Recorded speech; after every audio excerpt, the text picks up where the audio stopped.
안녕하십니까. 조소만교회 김영민 목사입니다. 오늘도 더운 날씨가 계속되고 있습니다. 한낮에는 그냥 불볕 같은 태양빛이요. 그냥 장렬하고 있습니다. 막 이렇게 뭐라고 그럴까요? 도로에서, 아스팔트 도로에서 이렇게 아지렁이 같은 게 나고 있더라고요. 특별히 연세 높으신 우리 동역자님들은, 한낮에는 좀 집에 계시고요. 그리고 물도 자주자주 드시고요. 하여튼 모든 동역자님들이 또 모든 방송 가족들이 이 더운 여름날 강건하게 나시기를 부탁을 드리고 또 그 건강을 위해서 저 역시 기도하도록 하겠습니다. 우리 동역자님도 저를 위해서 그리고 서로를 위해서 중보해 주셨으면 합니다. 오늘도 역시 그리스도 중심의 성경 공부 10번째 10과 제 2번째 시간인데요.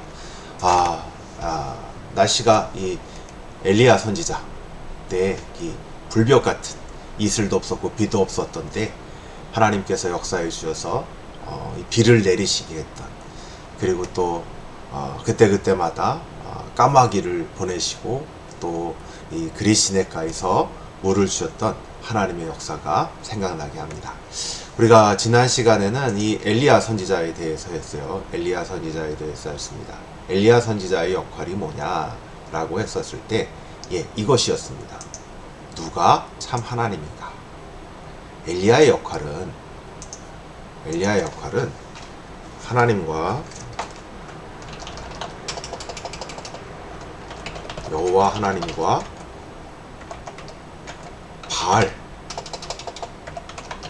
바알 이 둘의 대결이 벌어지고 있는데, 엘리야가 뭐냐면 바알은 우상일 뿐이고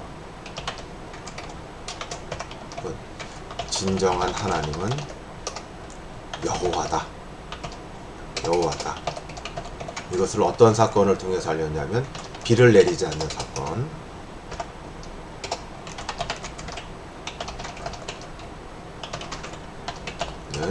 가뭄, 그리고 갈멜산에서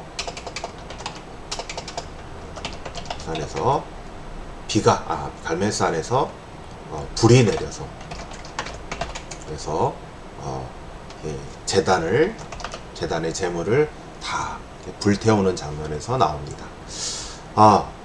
마찬가지로 예수 그리스도도 어떤 분이냐 했었을 때 하나님의 아들이다. 엘리야가 지칭하는 누가 참 하나님인가 할 때 엘리야는 여호와만이 하나님의 아들이시다. 여호와만이 하나님이시다 라는 걸 했다면 예수님은 하나님의 아들이다 라는 걸 나타내고 있죠. 이 장면에서 엘리야의 역할을 하는 게 누구냐면 세례 요한입니다. 세례 요한이 엘리야처럼 엘리야가 누가 하나님인가를 밝혔듯이 세례 요한이 예수님이야말로 우리가 기다리고 있었던 하나님의 아들이다 라는 것을 밝힙니다.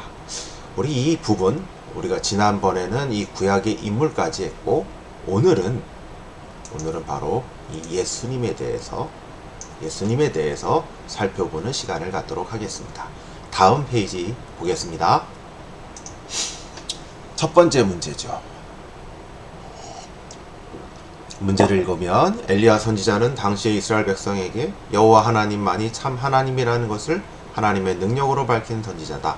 또한 구약의 선지자들 중에서 가장 많은 능력과 기사를 일으킨 하나님의 선지자다.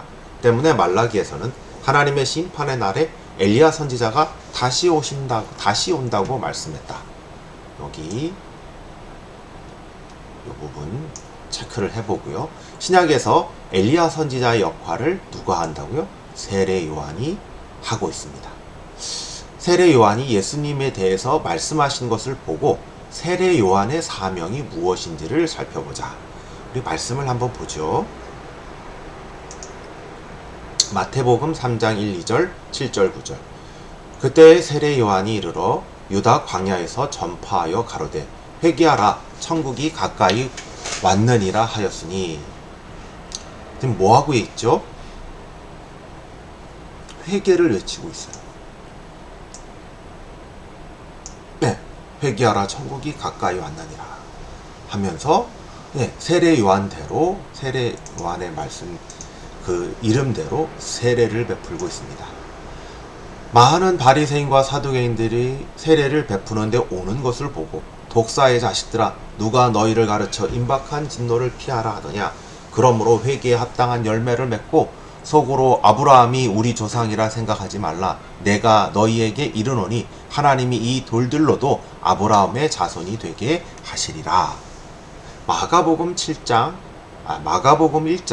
7절에서부터 11절. 그가 전파하여 가로되 나보다 능력 많으신 이가 내 뒤에 오시나니 나는 굽혀 그의 신들매를 풀기도 감당하지 못하겠노라. 나는 너희에게 물로 세례를 주거니와 그는 성령으로 너희에게 세례를 주시리라. 그때 예수께서 갈릴리 나사로부터 와서 요단강에서 요한에게 세례를 받으시고 곧 물에서 올라오실새 하늘에서 갈라짐과 성령의 비둘기같이 자기에게 내려오심을 보시더니 하늘로서 소리가 나기를 너는 내 사랑하는 아들이라 내가 너를 기뻐하노라 하시니라. 여기서 우리가 주목해 볼 것. 세례 요한이 지금 뭐라고 있냐면 내 뒤에 나보다 능력 많으신 이가 내 뒤에 오신다. 그는 성령으로 세례를 베푼다 라고 말씀하십니다. 세례 요한의 역할은 이분이 누구인가. 근데 이분이 누구인가를 밝히는 게 바로 세례 요한의 역할입니다. 그럴 때 지금 세례 요한이 예수 그리스도가 세례 요한에게 세례를 받음으로 하늘의 갈라짐과 성령이 비둘기같이 자기에게 내려오심을 보시더니 하늘로서 소리가 나기를 너는 내 사랑하는 아들이라 내가 너를 기뻐하노라. 여기서 이 하늘은 하나님을 나타내죠. 그리고 예수님이 뭐라고요? 너는 내 사랑하는 아들이라 내가 너를 기뻐하노라 라는 말씀을 해주고 있습니다. 다시 한번 문제를 보겠습니다. 세례 요한이 예수님에 대해 말씀하신 것을 보고 세례 요한의 사명이 무엇인지를 살펴보자. 우리가 이 마태복음 부분에서는 어떤 부분이 있죠? 세례 요한에게 하나님의 나라의 임박성, 그러니까 하나님의 나라가 온다라는 거예요. 근데 이 하나님의 나라를 어떤 나라냐라고 했었을 때 유대인만의 나라냐, 또는 율법을 지켜야 하는 것인가 했었을 때 바리새인들과 사두개를 통해서 알 수 있는데 뭐냐 하면 회개에 합당한 열매를 맺고 그러니까 이거는 위선에서 벗어나는 것이죠. 위선에서 나옴.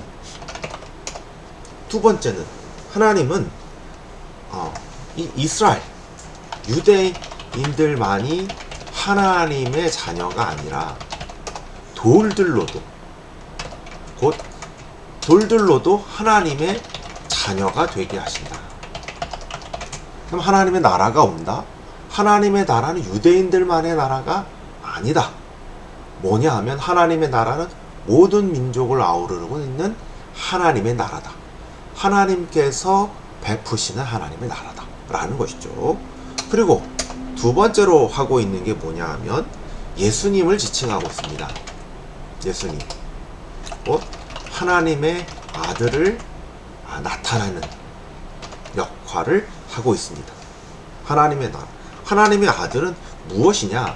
성령으로 세례를 주실 거예요. 그리고 오늘 본문처럼 뭐라고 얘기하고 있냐면 하나님의 아들이신 분. 이걸 누가 나타내느냐? 세례 요한이 나타내는 것입니다. 이게 세례 요한의 사명인 것입니다. 이걸 따라 이렇게 지칭된 예수 그리스도가 어떤 분이신지를 한번 이 말씀 통해서 살펴보도록 하겠습니다. 다음 페이지입니다. 두 번째, 예수 그리스도는 악한 사단과 마귀의 세력을 말씀으로 물리쳤다. 그 물리침에는 완전히 순식간에 일어났다. 사단과 마귀는 조금도 그의 상대가 되지 못했다. 심지어 그의 대적자들은 귀신 내어 쫓음을 바알세불의 힘을 빌어서 내쫓는다고 할 정도였다. 이러한 악한 세력의 영적 세력의 물리침을 통해서 예수님이 어떤 분이라는 것을 알 수 있는가, 그리고 그가 하시는 사역이 어떤 사역임을 알 수 있는가? 네, 요 말씀 살펴보겠습니다. 우리가 여기서 주목해 볼 것은 바로 악한 마귀의 세력을 말씀으로 물리쳤다라는 거죠. 네, 말씀으로 물리쳤다. 악한 영적 세력의 물리침을 통해서 예수님이 어떤 분이라는 것을 알 수 있는지를 살펴보도록 하죠. 한번 다음 페이지에 있는 말씀을 한번 보겠습니다. 누가복음 4장 41절. 여러 사람들에게 귀신들이 나가며 소리질러 가로되 당신은 뭐라고요? 당신은 하나님의 아들입니다. 네, 요게 포인트죠. 마가복음 5장 6절에서부터 8절, 13절 또 귀신 얘기가 나옵니다.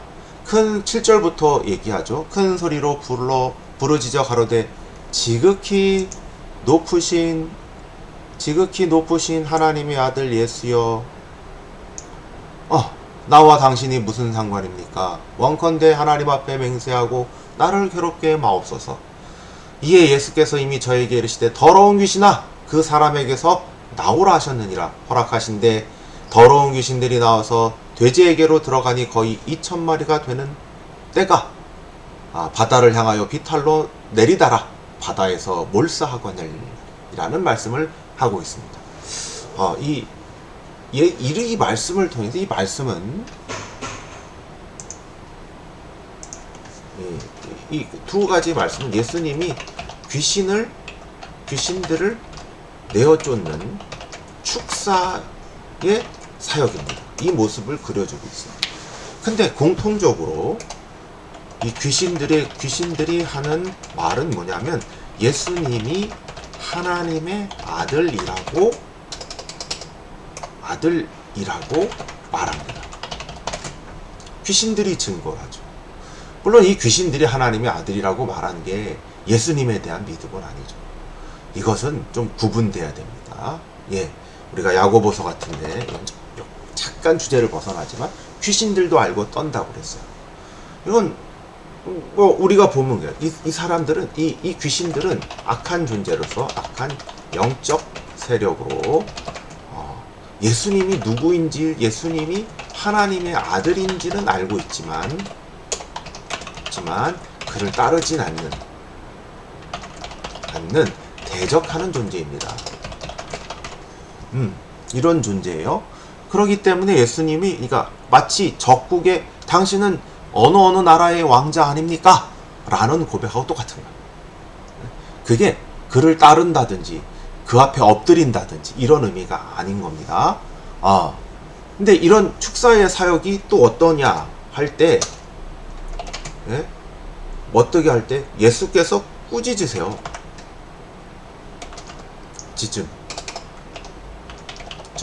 그리고 말씀을 하세요. 말씀으로 쫓아내세요. 말씀으로 쫓아내세요. 그럼 이 귀신들은 아무런 저항 없이 저항도 못하고 쫓겨납니다. 이것을 통해서 예수님이 하나님의 아들로 큰 능력과 권세가 있음을 보여주고 있습니다. 문제가 뭐였냐면 예수님이 어떤 분이라는 것을 알 수 있는가? 이 귀신의 내어 쫓김을 통해서 어떻게 아세요? 귀신들의 고백을 통해서 하나님의 아들임을 알 수 있습니다. 그리고 이 쫓아냄을 통해서 하나님의 아들로 큰 능력과 권세가 있는 분이라는 것을 알게 되는 것이죠. 세례 요한이 엘리야 사역처럼 예수님이 하나님의 아들, 쓴 능력으로 오시는 분, 성령을 베푸실 분이라는 것을 보였다면 그 아들이신 예수 그리스도는 귀신을 내어 쫓는 이 축사 사역으로 그가 진정한 하나님의 아들이며 그 악한 영적인 세력을 말씀의 능력과 그 놀라운 역사로 일거에 쫓아내시는 정말 큰 능력을 가지고 있는 큰 권세가 있는 하나님의 아들이라는 것을 말씀해주고 있습니다. 다음 페이지 보겠습니다.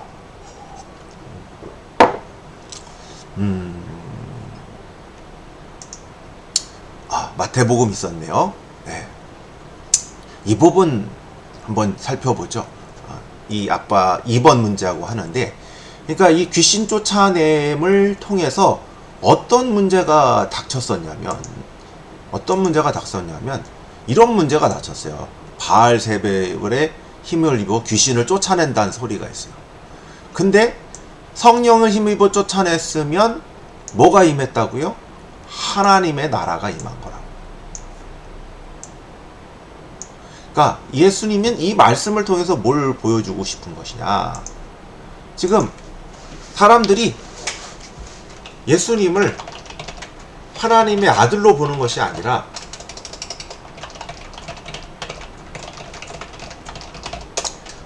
바알세불의 힘을 입어 쫓아낸 것으로 보여요. 말도 안 되는 거죠. 근데 예수님 이걸 받고 있어요. 이게 어떻게 얘기하냐. 첫 번째는 바알세불의 힘을 입었다면, 바알세불의 힘을 입었다면, 생각해 보세요. 바알세불의 힘을 입었다면 나라가 어떻게 서겠느냐? 나라가 어떻게 서겠느냐? 말도 안 되는 소리 하지 마. 그리고 만약에 바알세불의 힘을 입은 게 아니라면, 그리고 하나님의 성령을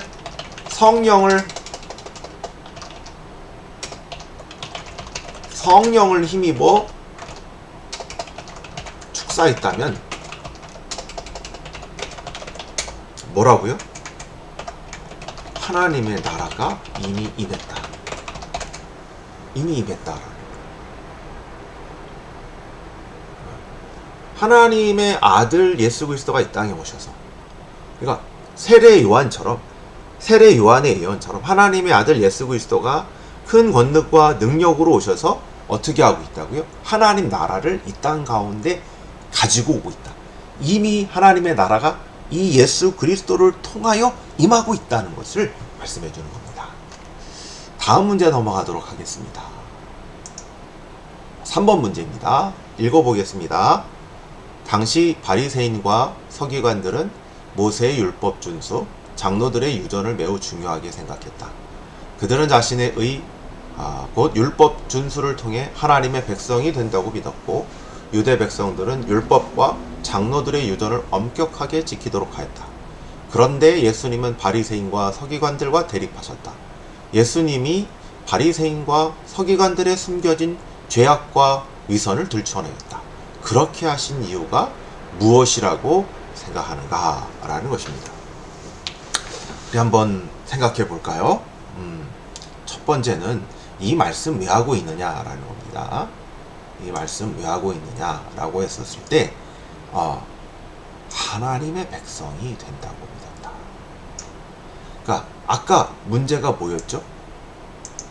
아까 문제가 하나님의 나라의 문제였어요. 유대에서도 여전히 하나님의 나라에 대한 게 있어요. 서기관도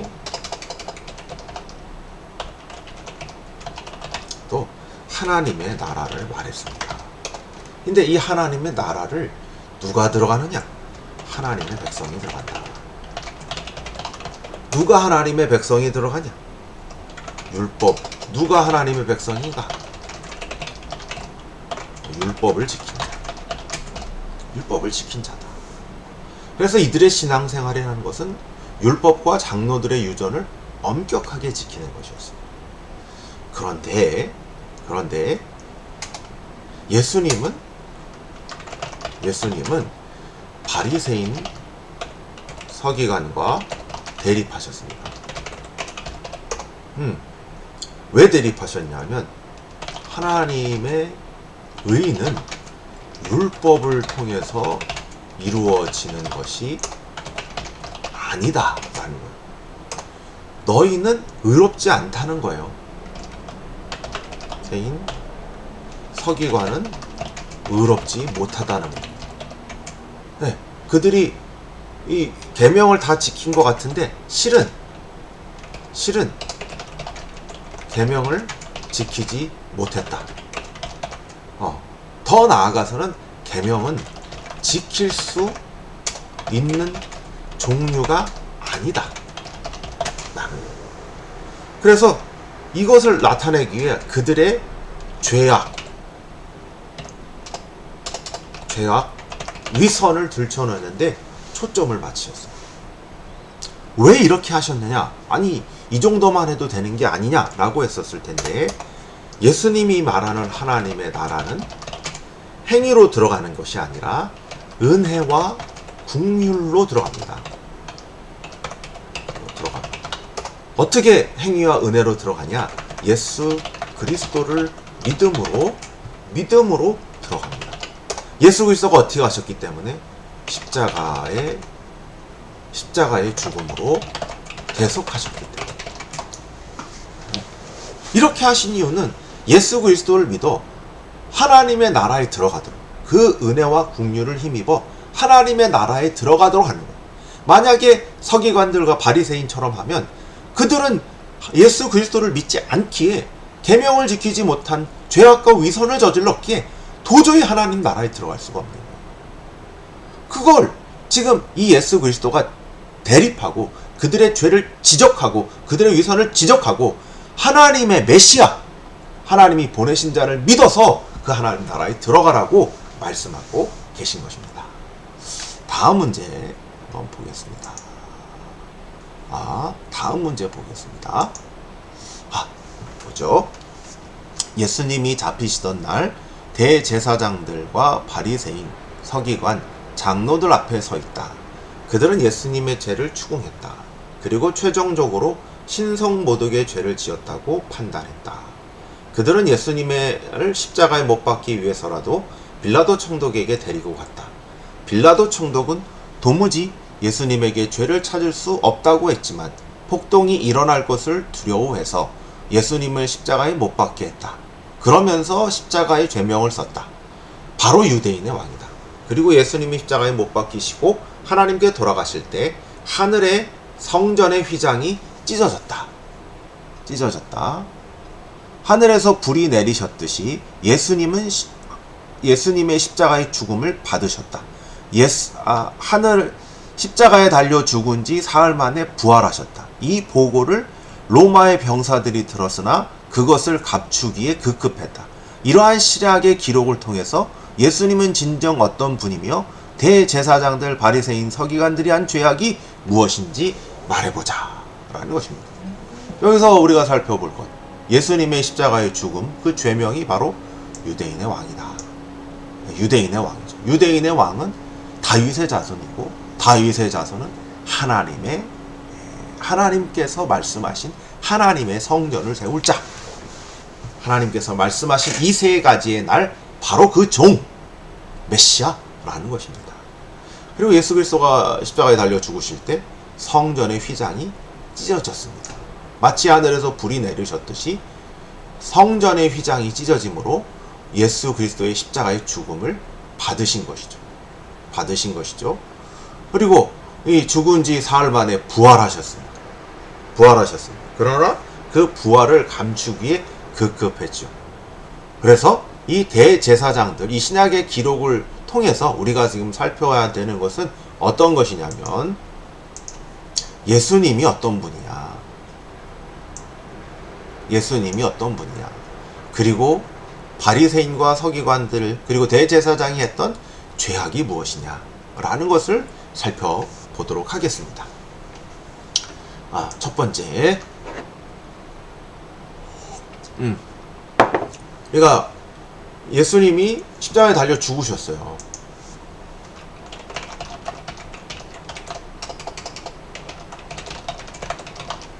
십자가에 달려 죽으셨어요.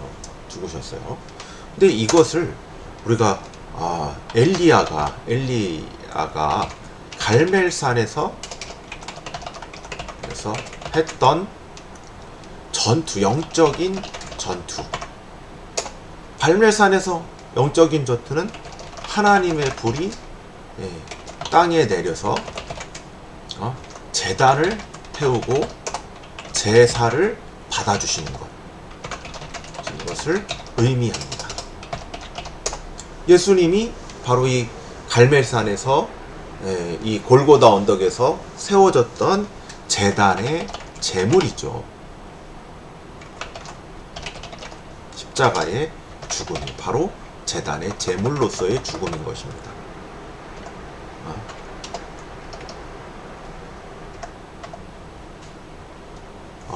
다시 보겠습니다.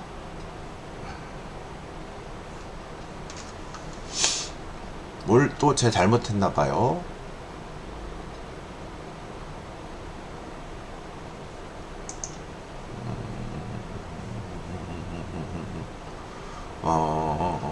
잘 보겠습니다.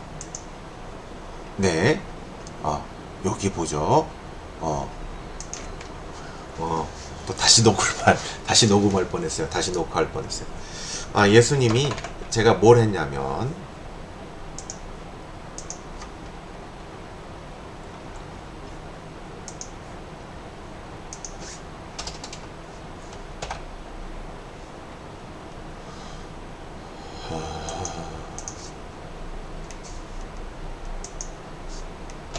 네, 다시 한번 시작하겠습니다. 예수님의 죽음을, 예수님의 십자가를 엘리야의 갈멜산에서 이루어졌던 영적 전투이죠. 그런 제사와 비교해 보겠습니다. 하나님께서 어떻게 하신 거예요?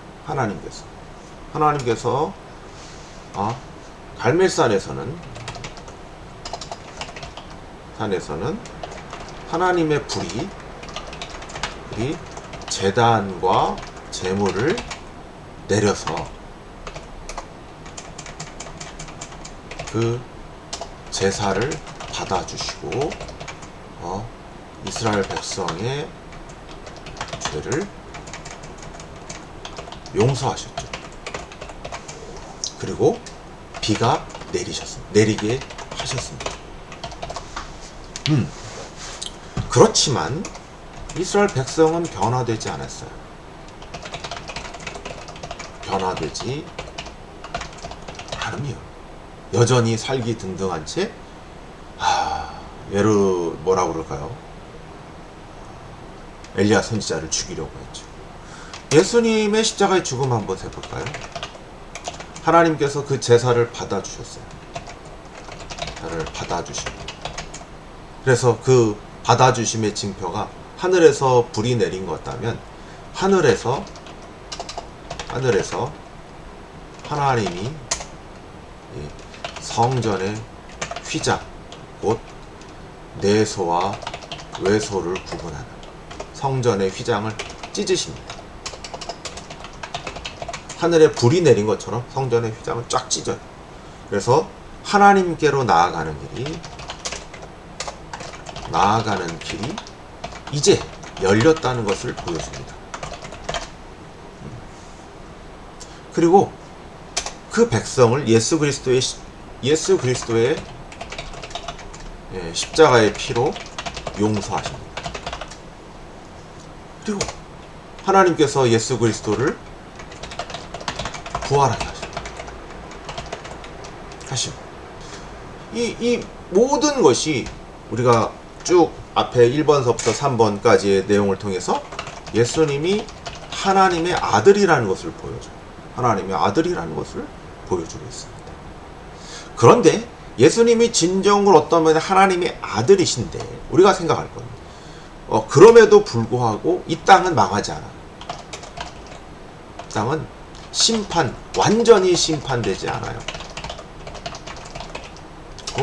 완전한 심판은 재림 이후로 이루어지게 됩니다. 여전히 역사는 마치 엘리야 선지자처럼